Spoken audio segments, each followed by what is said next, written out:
Welcome, yogis. Today's tutorial flow is on handstand and jumping into handstand.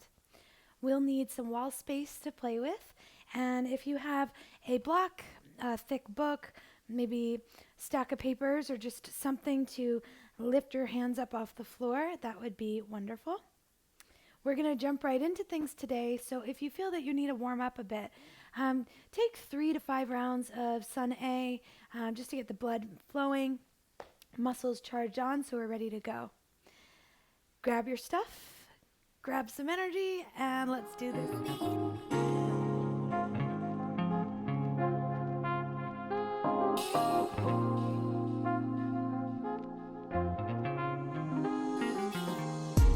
Practice will start on our back, so I'm going to have you lay down and set yourself up with your knees bent and your feet on the ground.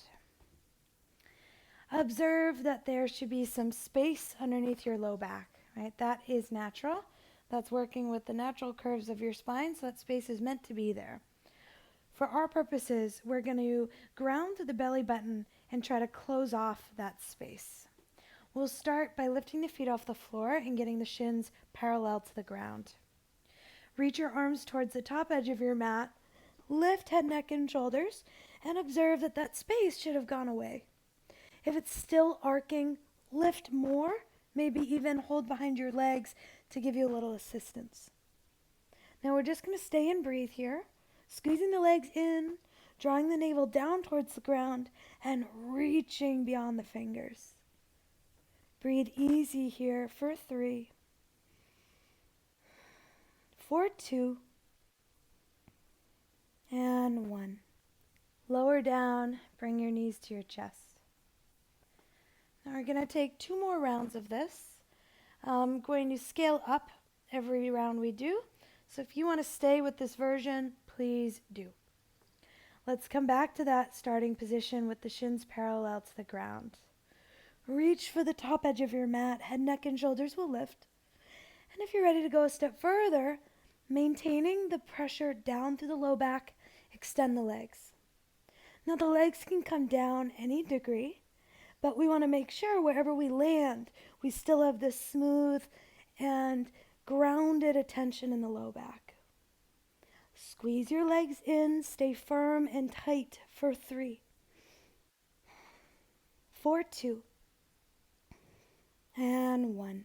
Knees in, head down, take a break.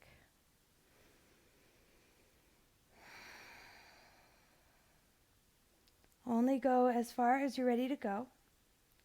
And if you feel that you're getting fatigued and the low back is arching, I recommend you really start scaling back until you can maintain the strength and then move on, right? So if you're holding in an arch shape, it's the opposite of what we want, so you're better off going into that place where you can do the action correctly. Let's do our final round, shins parallel to the ground. Reach for the top edge, lift head, neck, and shoulders. Now we can try extending the legs again, maybe arms overhead. Now even if your knees are bent, you could still try the arms overhead variation. Pretend you had a block between your hands, squeeze in. We're here for 3, for 2, and 1. Knees in, head down. Rock your way up to a seat, straight over into your tabletop position, and then we'll grab the blocks. If you have both blocks handy, we'll put them on the flat height, touching one another, center mat. If you only have one block, you could still do this by just turning the block wide, still on the low height. So these are called Serratus Push-Ups. The idea is we're working the serratus muscle, which is these muscles kind of underneath the armpit sort of, and it's kind of sticking your shoulder blade on your back. These muscles are not always focused on when we're working handstand, but they should be, because it's creating all kinds of stability in the shoulder. If you think of inverting, right, when we're walking around, we have these huge hip joints that we're working with, this big ball and socket joint to stabilize. In the shoulder, things are a lot more mobile, right, which is good for what we need our arms for. But when it comes to handstand, we need stability, right? So we're trying to wrap in and create all kinds of strength there. To do these push-ups, we'll have the hands on either side of the blocks, and then we're going to step up with the right hand, noticing that the right shoulder blade is now plugging in toward the spine while the left shoulder blade is extending away. Step up with the other hand, and then we come down, come back up, step down, up, and step down. So we'll just go back and forth. Now with these, it's not so much about speed. We want to instead focus on doing the right action. Be careful that you're not hunching through your back. Draw your shoulder blades down the back body towards your waistline. Feel that your shoulder blades are sort of squeezing together at that bottom point. So you're using more of your low mid-back. Keep the belly lifting. A couple more rounds of these. Again, feeling that the shoulder blades are moving, not going so fast that you're becoming stiff. And just a couple more.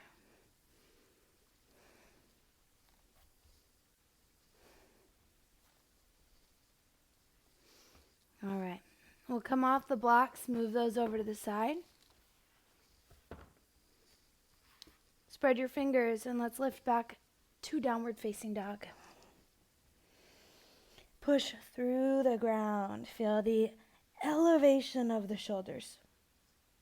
To iterate this further, I want you to think of it as if you were reaching for something on a shelf, right? Naturally, we're not going to plug the arm back, but instead we're going to reach for it, right? Same action in down dog. We aren't sinking into the shoulder, but instead pressing away. Maintain all that length. And then we'll take an inhale. Rise high onto your tiptoes.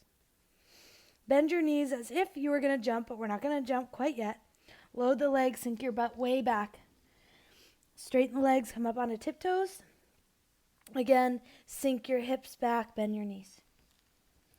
One more like that. Rise, tiptoes, lift your hips. Again, sink back. This time look forward, and we'll try a jump. Feet to hands. Breathe in, lift halfway. Breathe out and fold. Heel toe your feet about hips width apart. We'll take the peace fingers, hook them around your big toe. Now be mindful that you're weaving those fingers between the toes so you get a good grip and not forward and front. Inhale is lengthen. Exhale, bow forward. The elbows will move wide as you pull up on your toes. Observe your quads engage and your kneecaps lift. Draw your belly in and up, and with that, see if you can extend the top of your head towards the floor any amount more.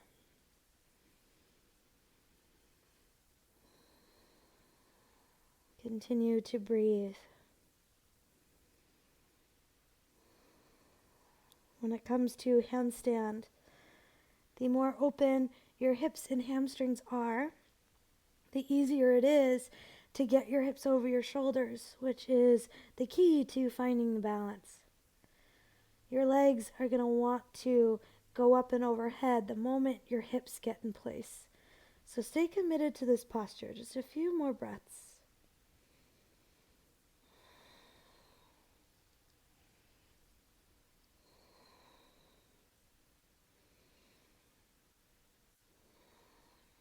Release your toes. Breathe in, lift halfway. Breathe out and fold. Rise up to stand. Sweep your arms high. Hands to heart, exhale. Bring your weight into your left foot and hug your right knee in towards your chest. See how high you can get your thigh bone towards your belly without grabbing a hold of it. And now let's try reaching the arms straight overhead. Flex your wrists like you were handstanding on the ceiling and push. Feel again the element of the reach of the arm, the lifting of your shoulder blades. And then let's try kicking the right leg straight out in front of you. Breathe here and hold for 3, 4, 2, and 1. Swing your right leg back, skip the floor, step to a crescent lunge. Let your hands come back towards a neutral place, palms facing each other. In the crescent lunge, we remember a little bend in the back knee will help to lift the front of the pelvis and get the hips more in a neutral place. If you can then maintain, you think about moving your back leg towards straight without letting it spill the pelvis forward. Create your own resistance by pushing inward with the hands. Feel a similar engagement of that side body and serratus area. Spread your toes and lengthen your pose just a touch. Let's transition to an extended runner's lunge. The back leg will straighten. The chest comes down to hover over your left thigh. Look at the floor, but keep your arms lifting. Biceps behind your ears. Right heel back, left knee forward. Take one more full breath in. Exhale, hands to mat. Step back to plank. Find your neutral position in your shoulder blades. Now, push the floor away to protract the shoulder blades. Feel the rounding, the tucking into the low ribs, just like your hollow body. Bend your elbows. Feel the shoulder blades coming through neutral. Lower all the way to the floor until you feel that your shoulder blades are coming together like you're pinching a pencil between them. We'll come back up nice and slow. If you're unable to push from the floor to plank, keep your knees bent and connected. Otherwise, engage your legs here, the knees are lifted. Push through your hands enough that you feel your arms starting to turn on. Wrap your elbows in. Now press more until your hips and sternum come off the ground just an inch. Hover, push, plank pose, hips back, down dog. Check in with your dog. As you shift to plank, wrap your triceps towards the back of your mat. Now as you go to dog, you should maintain this. Spinning the pits of your elbows forward. Noticing when things are starting to round and spill. Looking for that line and working in that place. Wrap the triceps down. Rise to tiptoes. Bend your knees, look forward. Keep your chest and collarbones open. Jump and land, open chest. Half lift, inhale. Bow forward, exhale. Rise to stand, sweep high. Hands come down to heart center. This time the weight will shift into the right foot, left knee to chest. Stand as tall as you can. Contain the front body. Thigh bone to belly as much as you can without help. Now we'll extend the arms up. Flex the wrists as if you were handstanding on the ceiling. Kick your left leg out in front of you if you're able to and hold for 3, 4, 2, and 1.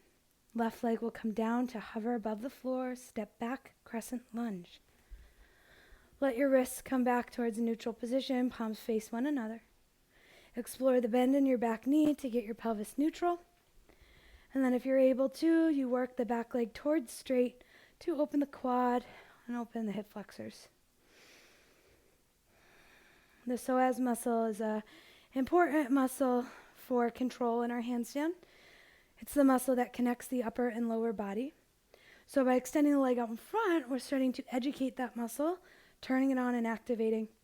And now it's just a little relief, a little bit of stretch, which is also stimulating the muscle and getting it to kick on.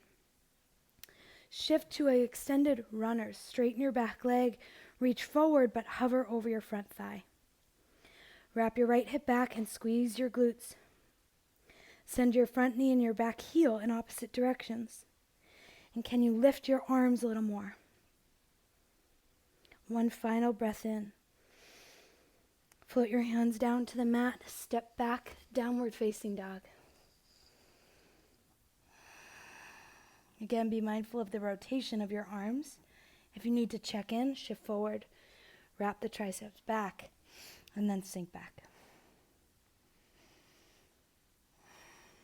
Drop your knees as wide as the mat. Come back to a child's pose, forehead to the floor.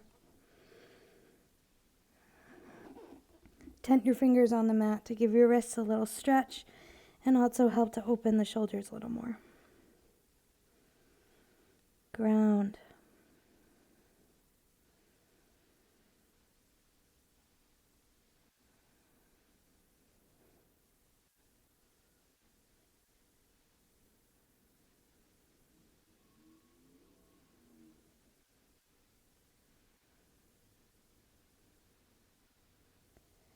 All right, shift yourself. Actually, let's walk ourselves up to sit for a moment. If you have 2 blocks to play with, we'll use them. If you don't, no worries, we can do it without. Let's see if we can peacefully scoot the kitty. It's a good kitty. Just move out of the way a little bit. Okay, she didn't like that. All right, we're going to use our blocks. Putting those blocks on either side of your mat. You could start on the low height.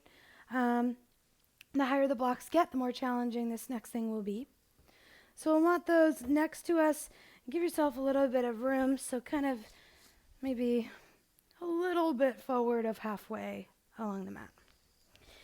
Shift down onto your belly. And so we'll want those blocks right around like elbow, shoulder distance. Reach your arms straight out in front of you. Now point your toes, press the tops of your feet down into the ground. On a breath in, lift your upper body off the floor. Keep your feet anchored.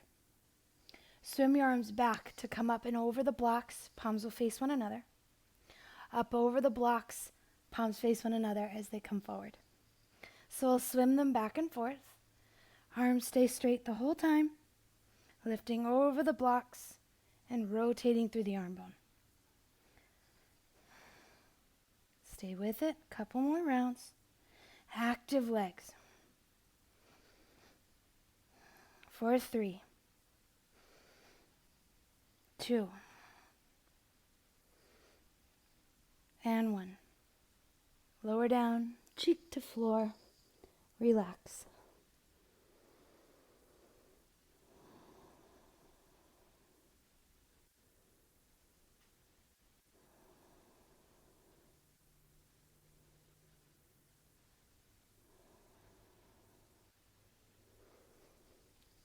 We'll go for another round.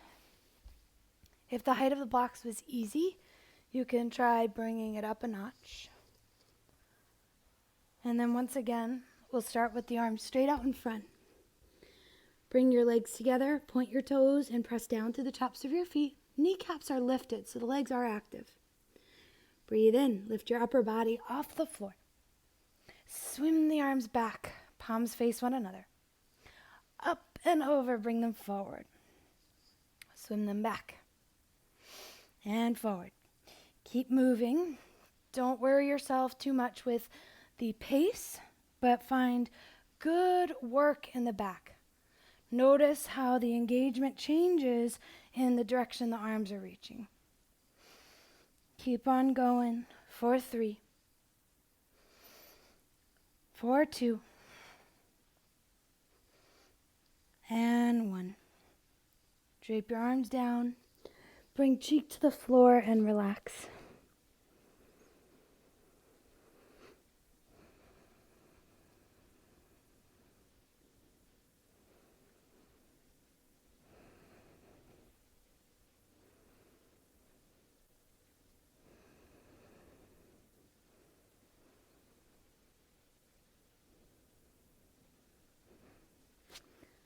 Bring your hands under your shoulders. Press back to hero's pose. And we'll get set up for some handstand. So if you got your wall space available, let's sneak over there. We're going to use our blocks for the first variation. And if you don't have blocks, again, no big deal. You can do it with your hands on the floor instead. So if you've got them, we're going to set those blocks up shoulder distance apart and about 6 to 8 inches away from the wall. First thing we're going to do is just try jumping to handstand with our hands on the blocks. What this is doing is giving our hands a little bit of lift, so it's going to force us to jump with a little bit more effort, really firing the legs, being unafraid to launch our weight up and over, and we've got the wall behind us to stop us, right? To stop the momentum. If you get upside down, great. Remember the push, right? Like the reach overhead. Keep extending, pressing through the blocks. You're also going to be reaching up through your toes, so the whole thing is, all your effort and energy is going up and taking some load out of your hands. Let's try. Hands to blocks. Again, if you're doing this on the floor, no big deal. You can still do the same jumping. Come into a short down dog with hands on the blocks, and then you can send your favorite leg up behind you like your three-legged dog. Rise onto the tiptoes of your standing foot. Look where you're going beyond the blocks. And now we'll try to keep the right leg the same. Bend your standing leg and take a big jump, hips over shoulders. Give that a few tries and see if you can get yourself up to the wall, in which case you'll straighten the legs, push through the blocks, and extend your toes up towards the sky. Whenever you're ready to come down, come on down. Give your wrists a little break. One thing I will say when it comes to handstanding, and really any arm balance for that matter, having a firm surface is good, much better and healthier for the wrists. My blocks are a little worn and squishy, so it's kind of irritating my wrists a little bit. Ideally, you'd have cork blocks. Those are really fantastic.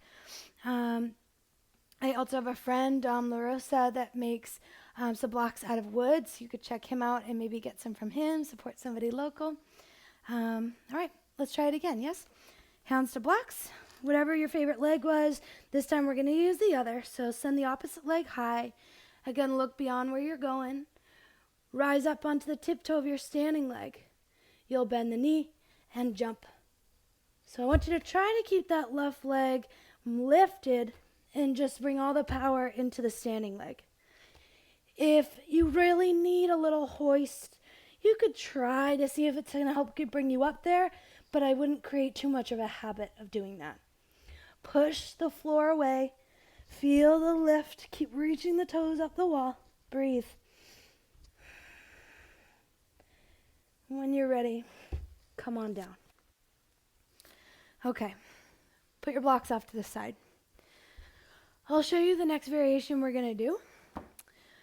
We'll try jumping up to the wall. So if that is where your work is today, just keep working the jumps. I'll cue you through it, but you can just keep doing those over and over, and hopefully getting enough ups, enough work in the legs. Now that the blocks have come out, it may seem a little easier. I'm going to bring you one step further than that. So I'll cue the jump up, but then we're going to do something called heel pulls. I got this one from Matthew Boldrin from my 300-hour training. You'll get upside down. The feet will be on the wall. The idea is to try to get both feet off the wall at the same time by working the strength of the front body to pull the legs off the wall. I'll show you what it looks like, and then we'll try it together.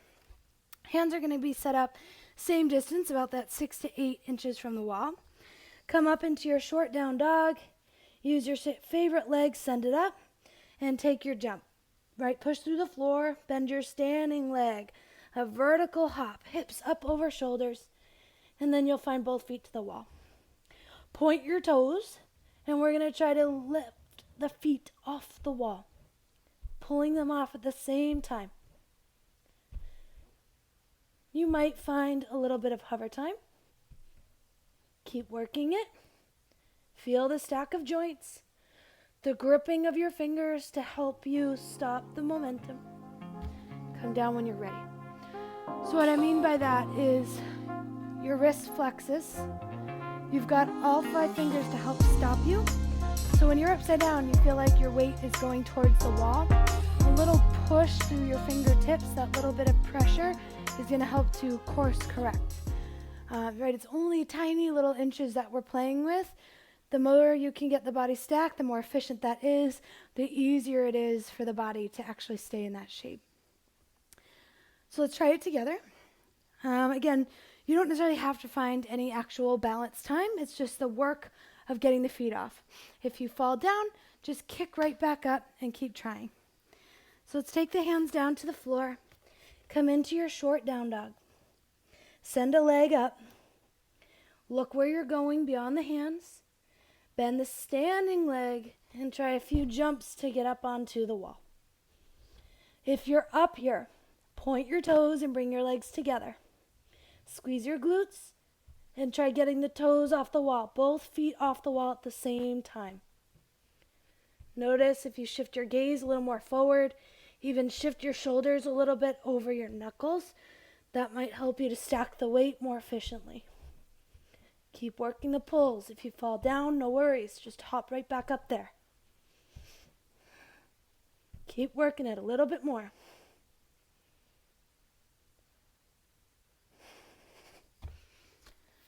And come on down. All right, take a break.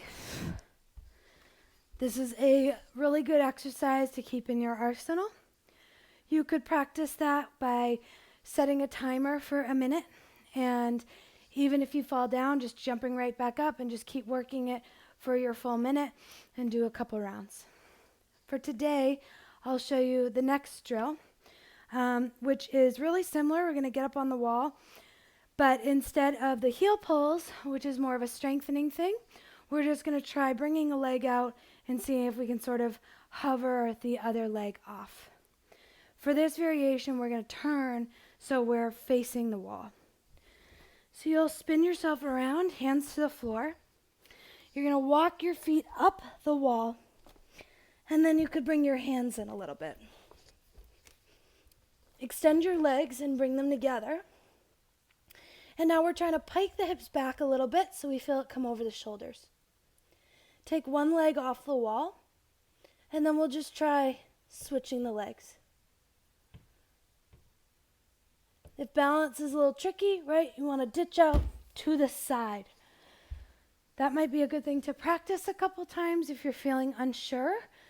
Just make sure you're able to kind of swivel the legs and ditch out so you're not tumbling over your arms, right? Learning to fall is a big piece of handstand, so trying a couple of those tuck outs would be a good idea.